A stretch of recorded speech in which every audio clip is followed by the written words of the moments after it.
vida de la carne está en la sangre, y yo os la he dado, dice acá, sobre el altar para hacer expiación por vuestras almas, porque es la sangre, por razón de la vida, la que hace expiación.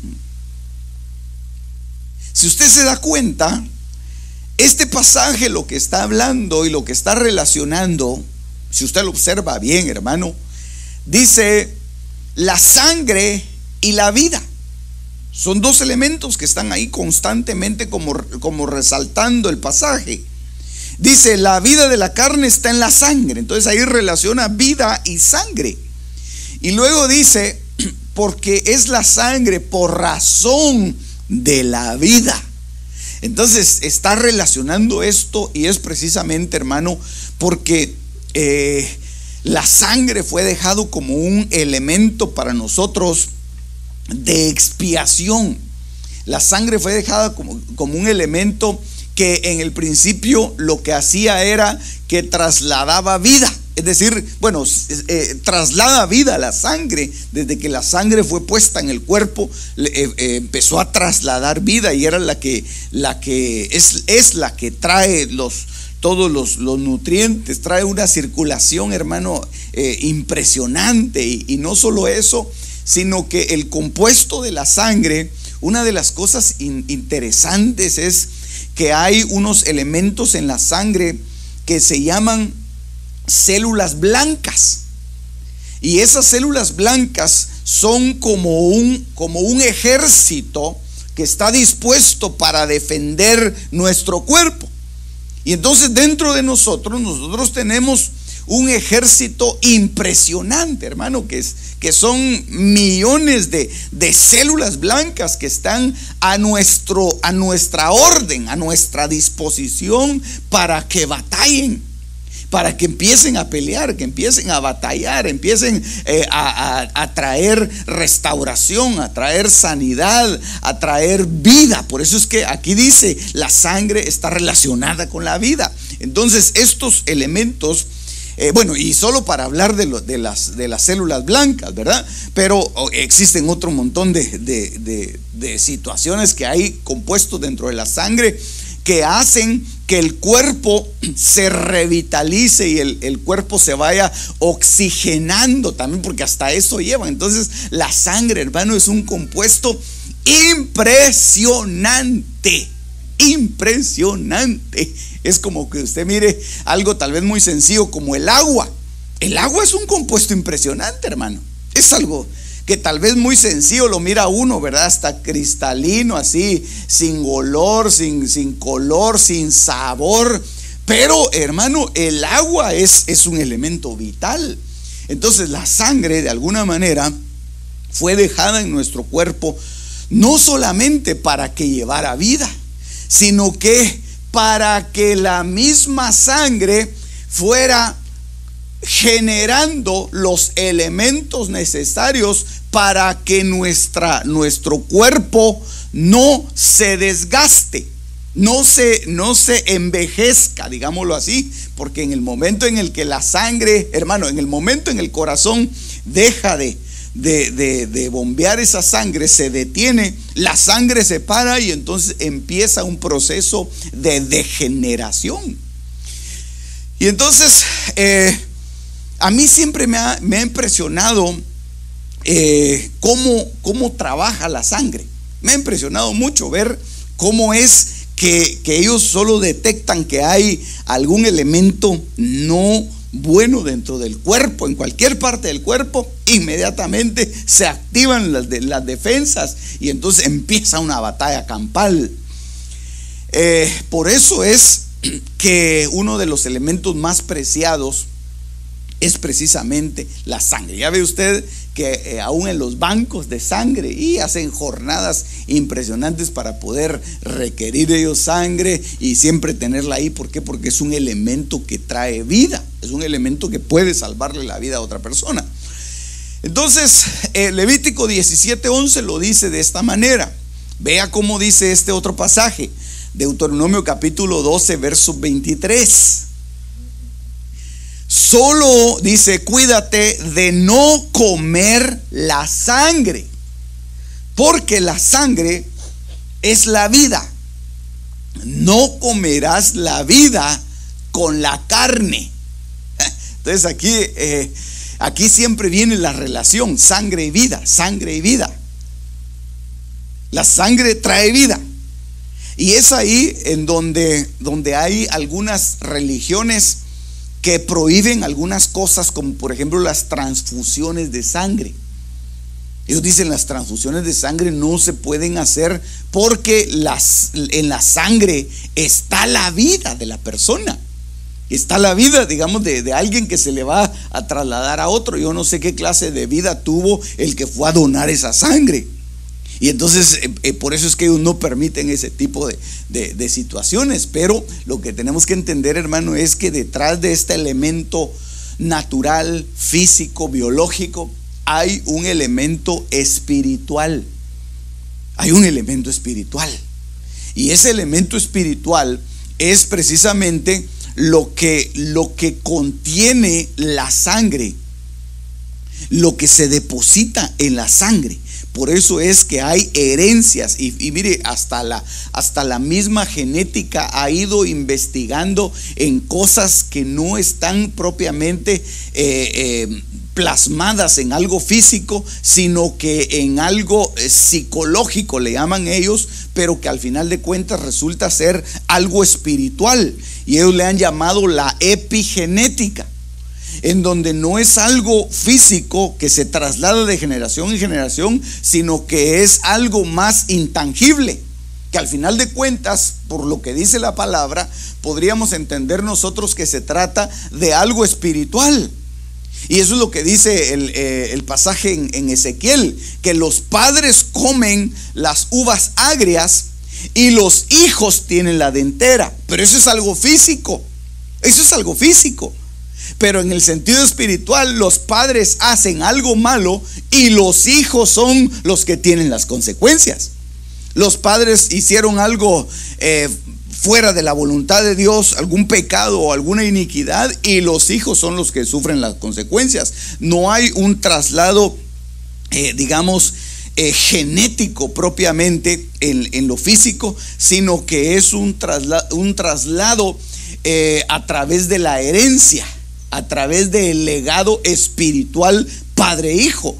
Entonces son dos cosas diferentes. Una es el asunto biológico y otro es el asunto espiritual. Y las dos cosas se relacionan cuando nosotros hablamos precisamente de la sangre.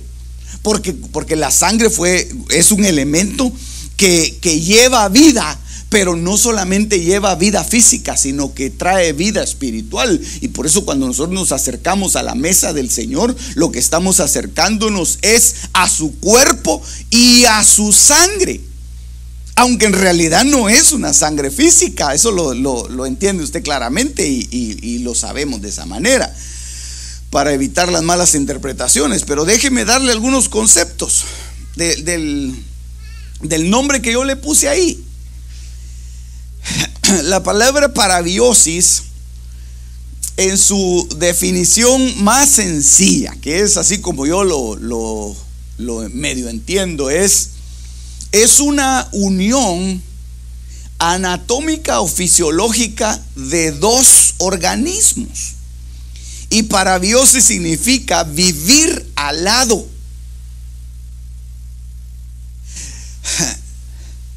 Y esta ciencia, la parabiosis, se vino investigando desde hace muchos años, porque si usted empieza a ver en la historia, usted va a empezar a darse cuenta que este no es un concepto que salió, digamos, del año 2000 o del año ni siquiera 1980 o 1990, sino que son unos estudios que se han venido haciendo desde principios del siglo pasado, finales de 1800. Entonces en los 1900 empezaron a investigar ellos acerca de la parabiosis y empezaron a unir, mire qué cosa más tremenda, cómo la ciencia ha llegado a esos niveles. Y yo creo que por eso es que ellos dejaron de hacer estos experimentos, porque ya en el año 50, 60 ellos se detuvieron de hacer estos experimentos. Pero ellos agarraban, por ejemplo, 2 ratones de esos de laboratorio, y entonces agarraban un ratón viejo y un ratón joven. Qué cosa, ¿verdad? Un ratón viejo, un ratón joven, y entonces les hacían una incisión en su cuerpo y los pegaban. Fíjese, pegaban el ratón. Miren, la ciencia es así de cruel a veces, ¿verdad? Y entonces pegaban un ratón viejo con un ratón joven, y entonces cuando los unían, sus sistemas empezaban a tener una interrelación, y entonces los 2 organismos empezaban a intercambiar cosas, y una de las cosas que se trasladaban de un lado para otro era la sangre. Y entonces mire qué cosa más tremenda, porque ellos empezaron a ver. Ahí es donde uno se asusta de las cosas que la ciencia hace, hermano, porque ellos empezaron a ver que aquellos ratones viejos empezaban a rejuvenecerse. Fíjese, qué cosa más tremenda. Empezaban a rejuvenecerse porque les empezaba a pasar los elementos del ser joven, del ratón joven.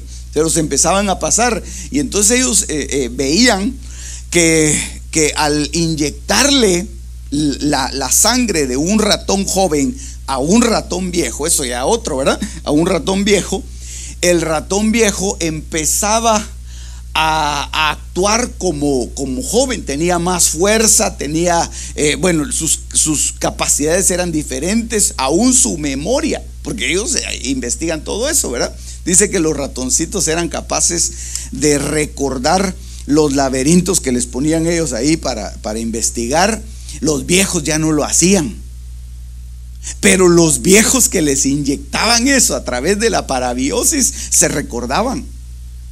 Entonces ellos, qué cosa más impresionante, ellos empezaron a ver que de alguna manera la sangre que le trasladaban de un lado a otro les trasladaba nueva vida, les daba vida y los volvía a ser otra vez rejuvenecidos. Dice, mediante la conexión quirúrgica de 2 animales, los investigadores pueden demostrar que el sistema de retroalimentación en un animal circula y afecta al segundo animal a través del intercambio de sangre y de plasma. Es lo que le decía, que ellos empezaron a ver que el ratón viejo, el ratón joven no se hacía viejo. Ellos no veían eso. Ellos lo que veían es que el ratón joven le trasladaba al ratón viejo, y entonces el viejo sí se rejuvenecía a través de esto, a través de la parabiosis. Entonces, por algún motivo ellos dejaron de producir eso. Pero mire, siguiendo con esto, porque me puse a investigar algo acerca de los beneficios de la sangre y las características de la sangre, y me topé con esto. Pero me llamó mucho la atención, hermano, porque recientemente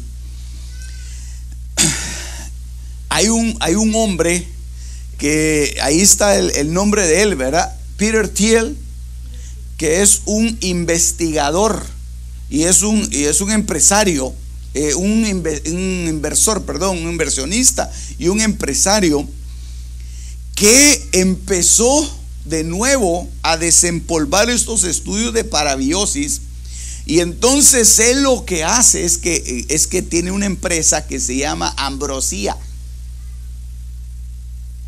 Y esta empresa, Ambrosia, esa foto es del año pasado, esa empresa Ambrosia recluta jóvenes que voluntariamente donan su sangre, jóvenes de menores de 25 años, que donan su sangre y entonces la dejan en un banco y entonces los viejos llegan a pagar por una transfusión de sangre y que él ofrece que va a lograr la fuente de la eterna juventud. Cada transfusión de sangre cuesta $8,000.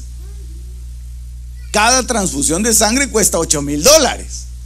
Entonces eso hace, hermano, que a nosotros realmente nos viene a la mente algo, y es que cuando el Señor dice aquí en este pasaje, mire, cuídate de no comer la sangre, porque la sangre es la vida, y no comerás la vida con la carne. Entonces lo que se está haciendo es que se está desestabilizando un sistema, lo natural se está desestabilizando, y Dios ya lo había dejado de esa manera. Por eso es que aquellos que beben sangre, yo no sé si usted ha escuchado historias de gente que bebe sangre. Drácula, ¿verdad? El conde Drácula es los colmillotes y le agarra el cuello y le chupa la sangre, y eso le ayuda a vivir. Hermano, le voy a leer otro pasaje, hombre, porque muchas veces la historia y la realidad superan a la ciencia ficción. Ay, Señor, qué cosa más tremenda. Dice Génesis 17:10: este es mi pacto que guardaréis entre yo y vosotros y tu descendencia después de ti. Todo varón de entre vosotros será circuncidado. Entonces el varón tenía un pacto de sangre. Se hacía un pacto de sangre, pero era un pacto de sangre en dedicación a Jehová. Y ahí es donde la cosa se pone complicadona, hermano. Porque el pueblo también hacía pactos de sangre, pero a través de un cordero. Por eso es que el cordero se sacrificaba y la sangre servía como un elemento de expiación. ¿Por qué? Porque en la sangre estaba la vida. Bueno, eso era con respecto a los varones. Con respecto a las mujeres había un pacto de sangre también, porque dice 22:15: entonces el padre y la madre de la joven tomarán las pruebas de la virginidad de la joven y las llevarán a los ancianos de la ciudad a la puerta. Entonces había un pacto de sangre, hermano, que definitivamente se tenía que cumplir delante de Dios. ¿Por qué? Porque en la sangre está la vida. Aquí voy a ir adentrándome un poquito más en esto, hermano. Lucas 17:26: y tal como ocurrió en los días de Noé, así será también en los días del Hijo del Hombre. Comían, bebían, se casaban y se daban en casamiento hasta el día en que Noé entró en el arca y vino el diluvio y los destruyó a todos. Ok, ¿cuáles eran las actividades que estaban haciendo en los días de Noé? Comían, bebían, se casaban y se daban en casamiento. Ok, comían y bebían. Eso no está hablando de una señal natural. Eso no está hablando, hermano, porque ¿en qué época de la historia de la humanidad no se ha comido? Siempre se ha comido. Pero el asunto es ver qué es lo que ellos estaban comiendo.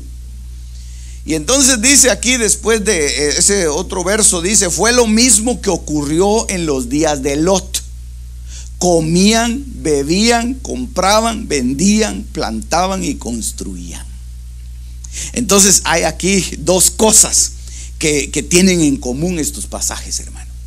Uno es que comían y bebían. En los días de Noé comían y bebían, y en los días de Lot comían y bebían. Y entonces, si nosotros vamos un poquito a los libros apócrifos, encontramos que una de las cosas terribles que esos pueblos hacían en los días de Noé es que ellos practicaban el canibalismo. ¿Por qué? Porque ellos encontraban que en la sangre había un elemento que les podía satisfacer. Por eso es que cuando los espías fueron en Números capítulo 13, fueron a recorrer la tierra, dijeron: esa es una tierra que traga, que se consume a sus habitantes. Es decir, habían elementos ahí, hermano, para pensar que ellos utilizaban no estaban bebiendo champán, no estaban bebiendo vino, estaban bebiendo, hermano, un elemento que Dios había prohibido que se hiciera. Y el asunto es que cuando yo veo esto que está pasando en este tiempo, mire, le vuelvo a poner la foto de este hombre. Digo yo, estaremos llegando a los días de Noé,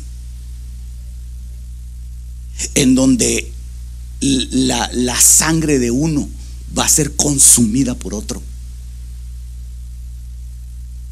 en donde la sangre de una persona le va a servir como alimento para que la otra pueda. Y es que qué cosa más tremenda, porque este hombre, esta empresa que creó, se llama Ambrosía, y Ambrosía, usted ve la definición de Ambrosía, quiere decir el alimento de los dioses. El alimento de los dioses. Y en el pasaje, creo que es del Salmo, no me acuerdo el número del Salmo, hermano, ahí lo busca usted en su casa.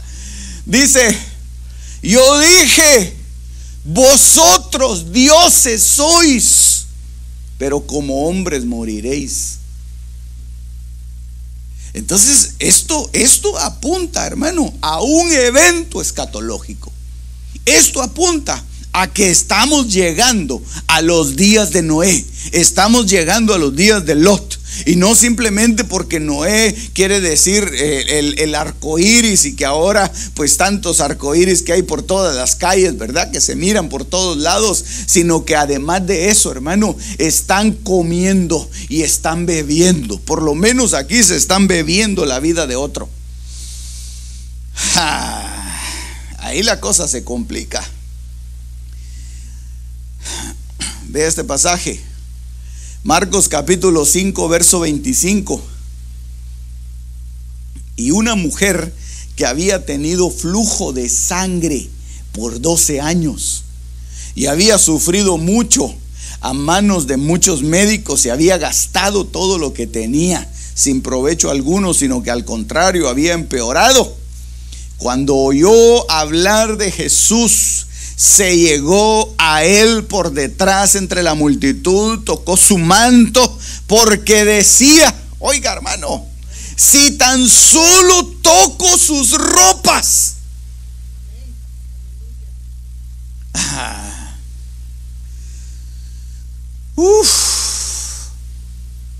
Hermano, tal vez, mire, ahorita le voy a explicar por qué digo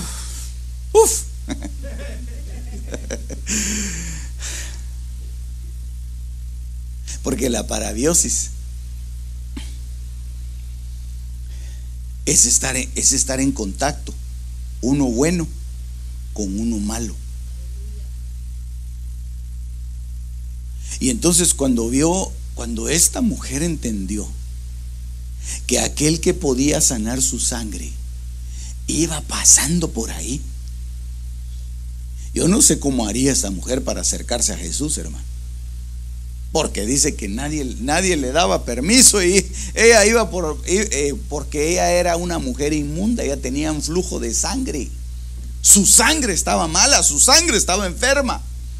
Y entonces yo me imagino que se ha de haber tirado al suelo, hermano, y se agachó. Dice aquí, cuando oyó hablar de Jesús, se llegó a él por detrás, entre la multitud. Y cuando iba pasando por la multitud, hermano, por eso es que el Señor se sorprendió, porque todos lo apretaban, lo empujaban. Y Pedro, hermano, va a darle codazos a todos para que se hicieran a un lado, hermano. Judas va a meterle zancadilla a la gente para que no se acercaran, hermano. Yo me imagino que así ha de haber sido, porque el Señor le dijeron: Señor, pero si la multitud te oprime. Y en medio de eso aparece una mano, hermano, aparece la mano de esa mujer desde el suelo, desde la tierra, y le toca el manto a Jesús. Y entonces en ese momento se junta lo bueno con lo malo.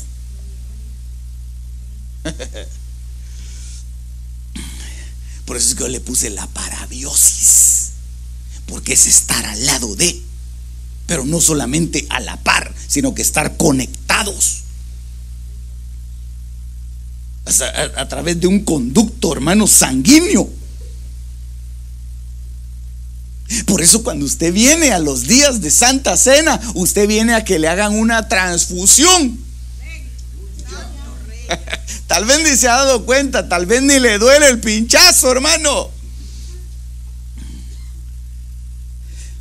No le dicen: solo una hormiguita va a sentir el picorcito de una hormiguita. No, hermano, usted no siente, y le están transfiriendo sangre, le están transfiriendo vida, le están transfiriendo lo bueno, porque todo lo malo que hay en nosotros se tiene que morir.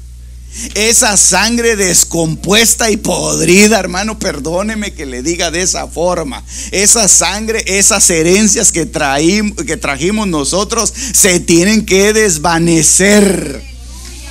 Aleluya, dele un aplauso al Rey poderoso si quiere hacerlo. Si tan solo toco sus ropas, sanaré. Y al instante la fuente de su sangre se secó. Mire qué cosa más tremenda, hermano. Y sintió en su cuerpo que estaba curada de su aflicción. ¿Cómo sería ese? ¿Cómo sentiría ella, hermano, que le hicieron a usted le han hecho alguna transfusión de sangre, hermano? No, hombre, aquí no es prohibido, dígame.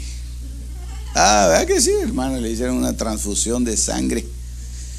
A veces no le meten sangre, sino que le meten hierro. ¿A que sí? Ponen una su inyección, hermano, y está ahí el bote se mira esa cosa rojo así, corinto, hermano, se mira, y se le empiezan a transfundir. Hay gente que se desmaya, porque es un shock, un golpe, hermano. Es como cuando usted va a Starbucks y pide un double shot. Es solo un shock que le pegan. Está así como a las 4 de la mañana todavía orando. Aquí fue el golpe.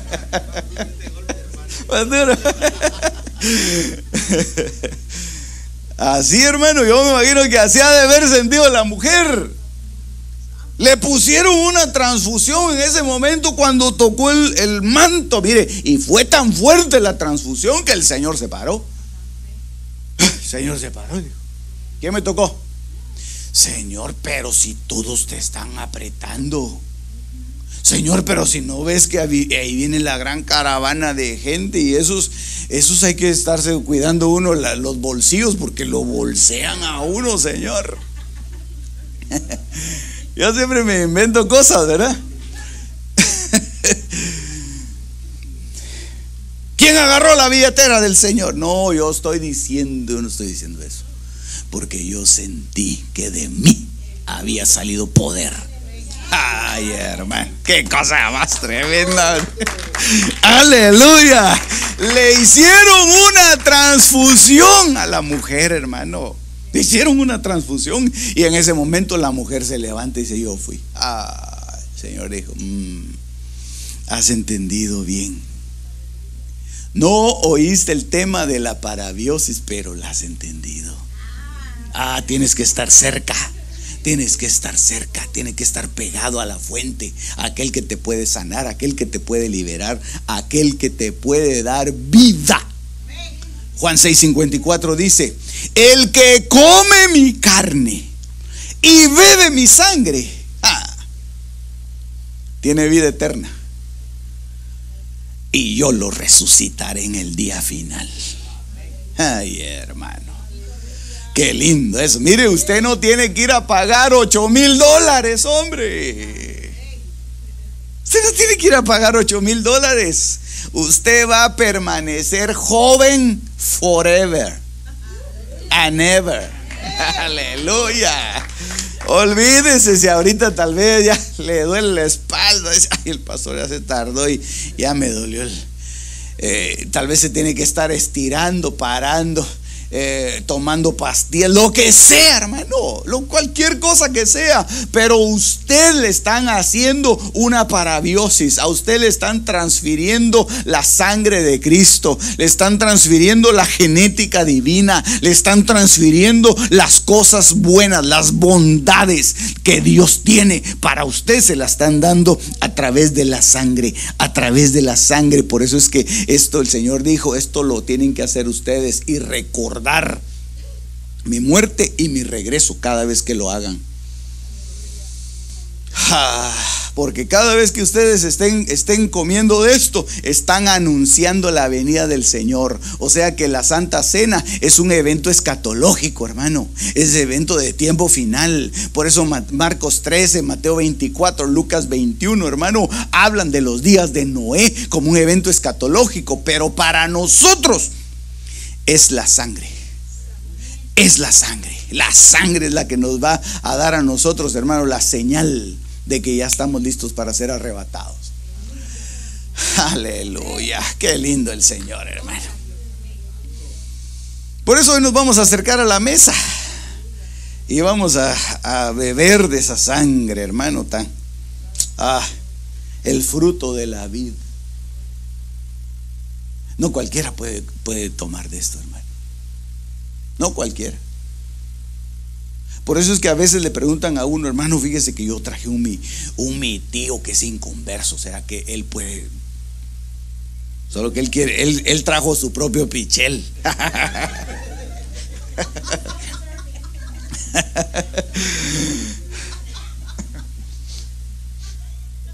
Y uno le dice: mire, la verdad que no le va a servir de nada. No le va a servir.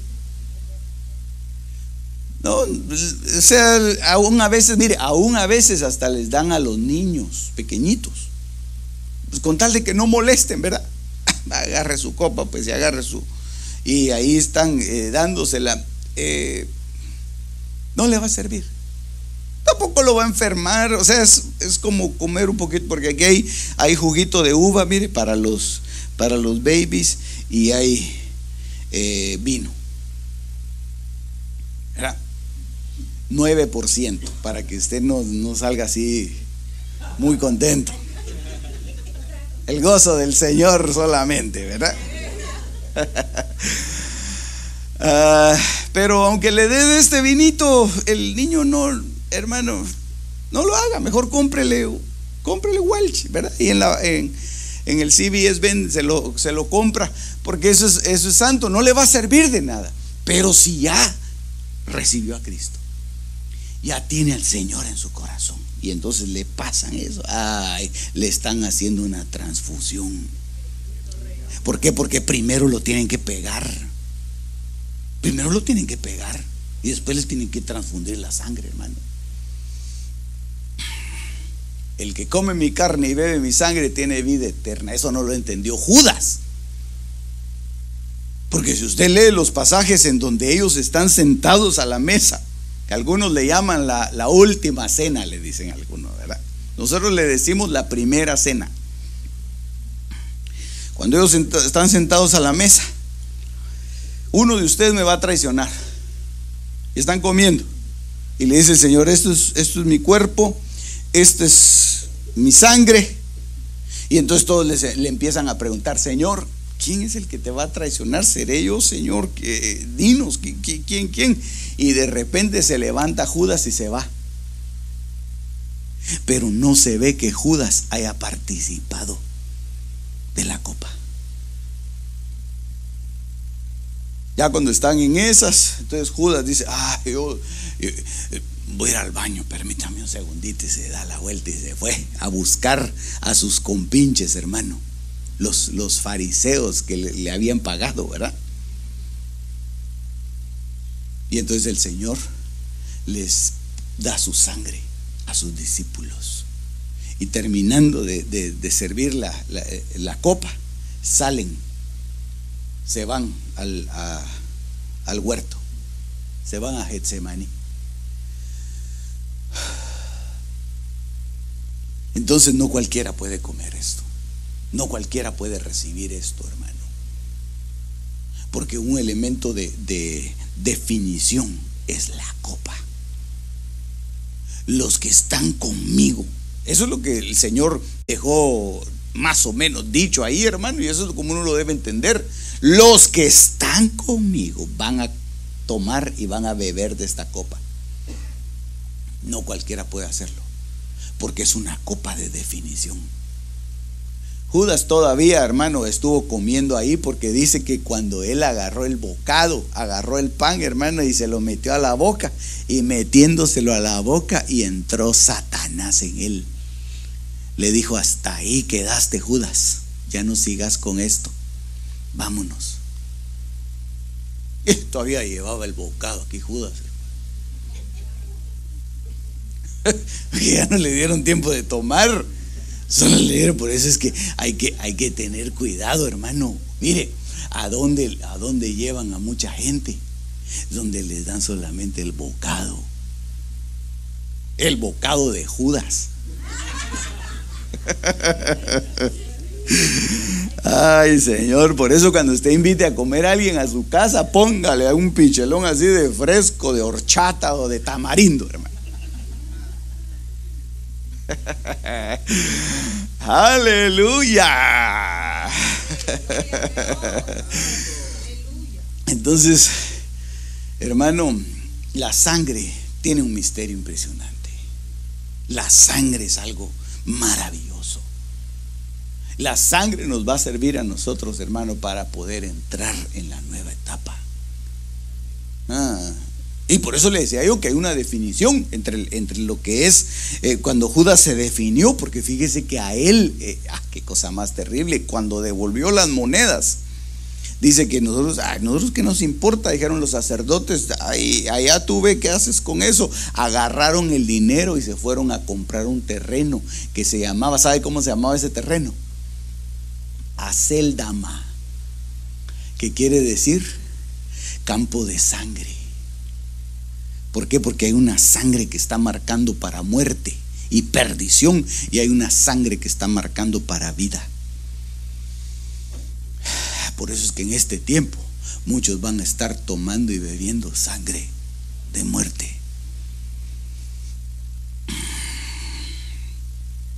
Terrible eso, terrible. Levítico 4:30. Aleluya. Entonces el sacerdote tomará con su dedo de la sangre y la pondrá sobre los cuernos del altar del holocausto y derramará todo el resto de la sangre al pie del altar. El único que tenía contacto con la sangre sin contaminarse era el sacerdote. Aquí viene otra cosa terrible.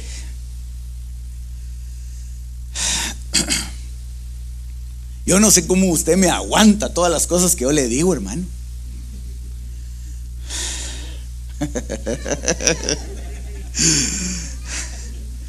Sí, hombre, es que, mira, hermano, esto es algo cardíaco, hombre. Es algo cardíaco. Cuando el Señor empezó a hablar de la sangre, muchos se fueron. Muchos no entendieron. Dijeron, no, ya, eso de la sangre, eso sí, yo ya sé cómo funciona eso. Es que los antiguos sabían cómo funcionaba el asunto de la sangre. Ellos sabían cómo funcionaba. Por eso es que el Señor no les tuvo que dar mucha explicación cuando les habló de los días de Noé. Ellos estaban comiendo y bebiendo. Ellos ya sabían que se trataba de sangre. Entonces mire, el sacerdote era el único que tenía contacto con la sangre. Cualquier persona que hubiera derramado sangre por alguna situación tenía que ir y descontaminarse. Y aún se había, digamos, matado a alguien por casualidad, ¿verdad? Que a veces la Biblia dice, ¿verdad? Que si salen dos amigos al campo y entonces están cortando un árbol con un hacha y de repente la cabeza del hacha se va volando y le da en la cabeza al otro, ¿verdad? Cabeza con cabeza. Y lo mata. Entonces dice que fue sin querer, ¿verdad? Que lo maté sin querer. Entonces va a tener que ir a un lugar de refugio, va a tener que él esperar ahí, va a tener que llegar un sacerdote para poder ya declararlo limpio. Pero tiene que haber un proceso, hermano, sacerdotal. Tiene que haber un proceso sacerdotal. ¿Por qué? Porque el sacerdote era el único que podía estar en contacto con la sangre. Por eso es que nosotros celebramos Santa Cena en la iglesia. Por eso es que nosotros lo hacemos aquí.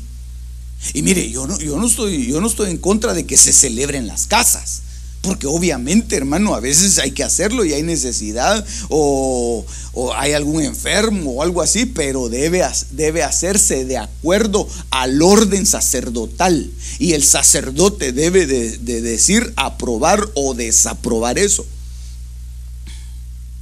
Yo me recuerdo que había,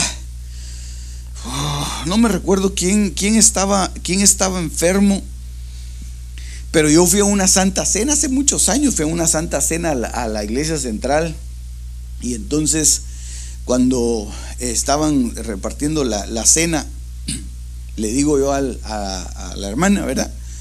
Hermana, ¿será que me puedo llevar uno? Porque fíjese que una persona no pudo venir y entonces yo necesito ministrarle Santa Cena antes de que sea muy tarde. Llévesela, me dijo. Entonces agarré yo en una bolsita el pan y el vino, lo empaqué bien y entonces ya lo hice. ¿Pero por qué? Porque es el sacerdote el que tiene la responsabilidad de administrar esa sangre. No se puede hacer indiscriminadamente.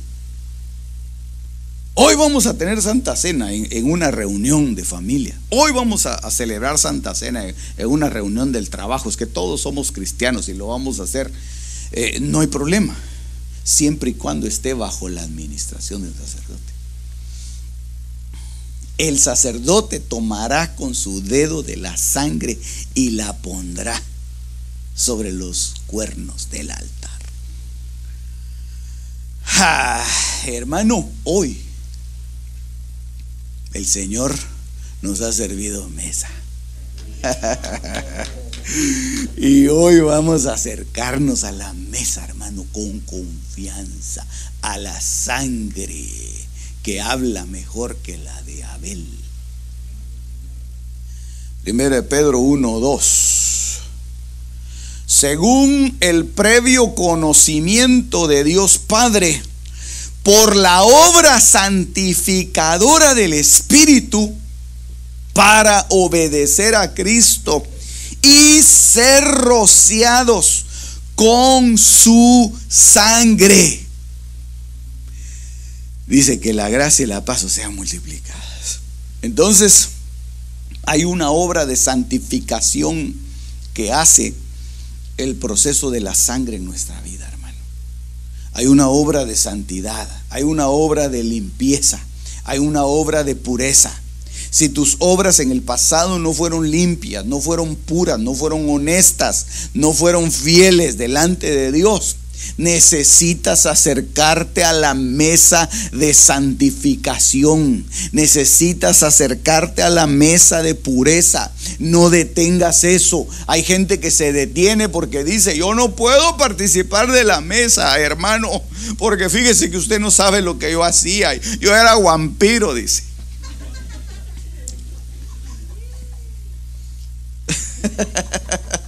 Lo que usted está diciendo ahí, eso lo hacía yo cortaba cabezas. Eso era antes, ya se arrepintió, sí, ya me arrepentí, pero no me puedo acercar. Bueno, pues acérquese, porque es la obra santificadora del Espíritu Santo a través de la sangre. Es el Cristo de la gloria el que derramó su preciosa sangre carmesí. Aleluya, para que nosotros podamos ser santos también, que seamos rociados constantemente, ser rociados, ser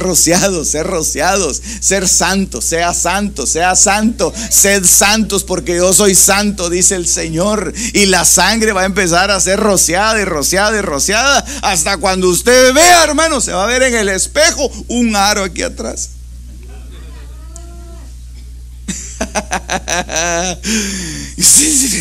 ¿Quién me puso esta cosa aquí arriba? Se está volviendo santo, hombre. Aleluya. Eso es una broma, hermano, no van a pensar, ¿verdad? Ay, Señor Jesús. Hebreos 9:21. Y ahorita terminamos y vamos a orar y vamos a ministrar la cena.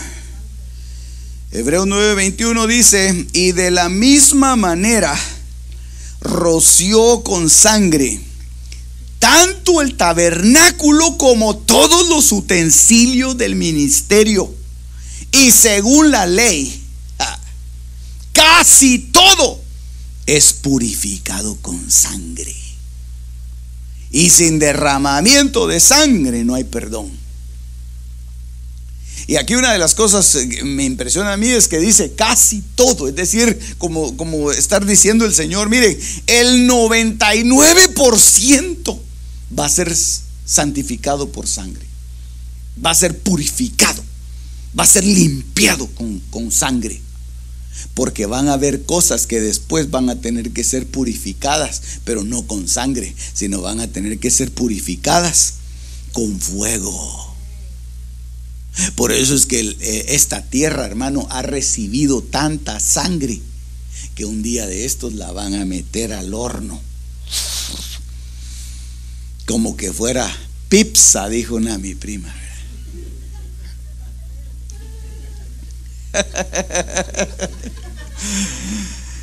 Ahí van a meter la tierra en el horno, hermano, para que se purifique. Pero a nosotros, hermano, a usted ya lo metieron al horno, hombre. Usted ya lo metieron al horno y lo volvieron a sacar. Ahora lo que hace falta es que le apliquen la sangre, que le echen la sangre, que le echen la sangre. Y si usted no se cree digno, entonces ¿sabe qué? Tírese al suelo como esa mujer y agarre así el manto del Señor y diga: Señor, yo quiero tocar tu manto, por lo menos, Señor.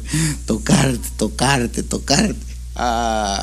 Y ahí va a haber, hermano, va a haber una parabiosis, va a haber una transferencia preciosa de sangre bendita. La sangre bendita de Cristo va a correr por sus venas. Sus herencias se le van a terminar. Sí, esos malos deseos o malos pensamientos se le van a ir. Sí, hermano.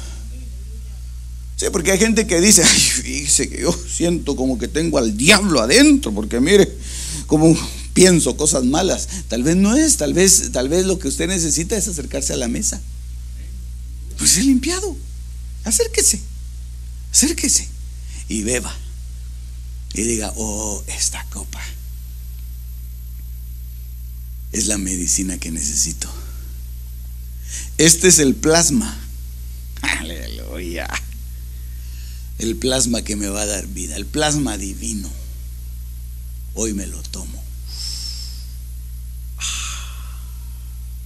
Y no pida más.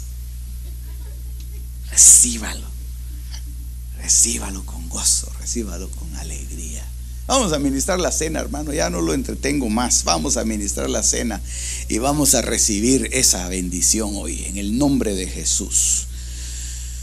Usted va a poner en su corazón y va a decir: Señor, hoy, Padre Santo, yo voy a ser libre por esa palabra que ha sido predicada, Señor. Mi alma va a cambiar. Mi alma va a ser transformada. Mi alma va a ser renovada. Mi espíritu va a cobrar vida. Según la ley, casi todo es purificado con sangre, y sin derramamiento de sangre no hay perdón. Así que aquel que necesite ser perdonado, hermano, también hoy hay una oportunidad de perdón. Yo quiero dejar ese texto ahí en pantalla, porque me impresiona, hermano, lo que el Señor estaba hablándole aquí a los discípulos. El que come mi carne y bebe mi sangre tiene vida eterna, y yo lo resucitaré en el día final. Así que cierre sus ojitos un momento, por favor. Cierre sus ojitos y déjeme ministrarle y suplicarle al Señor y decirle: Padre, en el nombre de Jesús, hoy, Señor, tu pueblo viene a presentarse, Señor, delante de ti. Tú me has puesto en esta casa, Señor, como sacerdote. Tú me has puesto en este lugar, Señor, como cobertura, como cabeza, como pastor. Tú, Señor, me has llamado a eso, Padre, y por lo tanto, Señor, yo quiero tomar de esa autoridad que tú me has dado, Señor, para ministrar este elemento, para ministrar el vino, para ministrar el pan, para dar a tu pueblo, Señor, la libertad y la vida que trae, Señor, el poder beber este elemento tan precioso que es el vino del cielo, el vino celestial, el vino hermoso, Señor, que salió de la vid, que es Cristo. Así que en el nombre de Jesús, Padre, si hay alguien que ha pecado en esta hora, si hay alguien que ha